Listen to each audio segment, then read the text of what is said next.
Nú ætlum við aðeins að kíkja á almenn brot. Almenn brot eru tala sem skrifuð upp sem teljari og nefnari. Þá setjum við tölu fyrir ofan strik og fyrir neðan. En þetta strik í raun bara deilingamerki.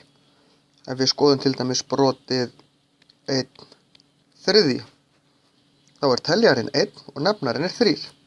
Þetta þýðir að við erum búin að taka eitthvað og skipta í þrennt. Skulum tekna bara pizzu hérna. Við erum búin að skipta hann í þrennt og við erum með 1 svona bút. Það stendur 1 fyrir ofan strik. Ef það stæði þarna 2/3, þá værum við aftur búin að skipta í þrennt, en nú værum við með 2 bita af 3 og svo framvegis. Neðri talan er hvað við skiptum í marga búta og efri talan hversu marga búta við erum með.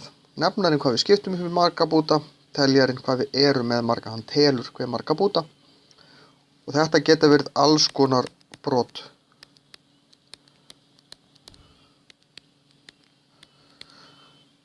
Teljarinn er ekki alltaf minni heldur en nefnarinn. Það er engar reglur til um það.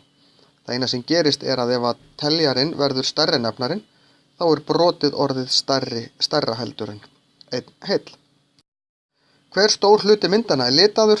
Hérna þurfum við að telja hvað er búið að skipta upp í marga parta. 1, 2, 3, 4. Það þýðir það er 4 undirstriki. Og hvað er svo búið að lita marga? Það er búið að lita 1/4. Hérna þurfum við að telja 1, 2, 3, 4, 5, 6, 7, 8.